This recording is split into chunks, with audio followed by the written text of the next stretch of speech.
श्री स्वामी समर्थ. नमस्कार मित्रांनो, आज एकदम झटपट होणारे आपण मटकीची उसळ करणार आहे. ही नाश्त्यासाठी खूपच हेल्दी असते आणि लवकर होणारी, आपल्याला जर वेळ नसेल तर झटपट होणारी ही नाश्ता रेसिपी आहे. तर ही काल मटकी भिजत घातली होती. तर याच्यासाठी लागणार म्हणजे नुसतं कांदा आणि लसूण, एवढ्या दोनच गोष्टींमध्ये हे नाश्ता आपला तयार होतो आणि लवकर झटपट होणारा हा नाश्ता आहे आणि पौष्टिक पण आहे. भिजवलेली मटकी असते, रात्रभर भिजवली, जेवढी लागेल तेवढी आपण घ्यायची. कांदा आणि लसूण घेतलेला आहे आपण, लसूण जरा ठेचून घेतलेला आहे.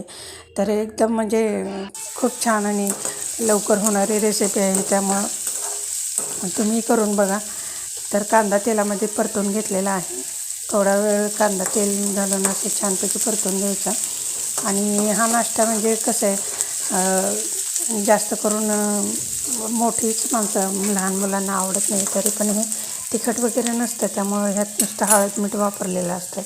त्यामुळे लहान मुलांनाही हे पदार्थ म्हणजे हा दिला तर मटकीची उसळ नक्कीच आवडते, कारण यात तिखटाचा वापर नसतो. तर हा लसूण आपण ठेचलेला लसूण टाकलेला आहे. तर हा लसूण कांदा तेलामध्ये थोडंसं परतवून घ्यायचा. छान कांदा असा एकदम लालसर असा होईपर्यंत परतवून घ्यायचा. तर असं लालसर जरा कांदा झाला ना, तर ते खाताना असं कांदा आणि लसूण असं छान तळला गेला ना, तर असा क्रिस्पी झाला तर असा म्हणजे मटकीच्या उसळामध्ये खूप छान लागतं. तर ही भिजवलेली मटकी टाकायची आणि ह्याच्यामध्ये चांगली तेलामध्ये परतवून घ्यायची. आणि आता एक 2 ते 3 मिनटं अशी चांगली परतून घ्यायची. ही मटकी परतून घेतली तर त्याच्यामध्ये आपण अर्धा चमचा हळद घालणार आहोत.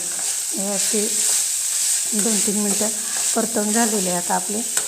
तर आता आपण ह्याच्यामध्ये थोडेसे अर्धा चमचा हळद घालणार आहोत.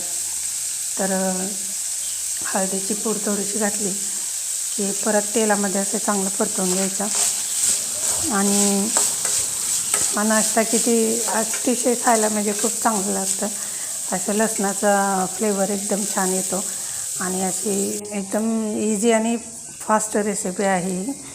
तर मी आठवड्यातून एकदा दोनदा तर नक्कीच करते, कारण हेल्दी आहे, अशी पौष्टिक. आपण पोहे, शिरा, उपीट हे सारखं म्हणजे करतो, असं वेगळं काहीतरी नेहमी करून खायला असं चांगलं लागतं. त्यामुळे हे छान आहे एकदम आणि पटकन होणारा आहे, त्यामुळं तुम्ही पण नक्की करून बघा.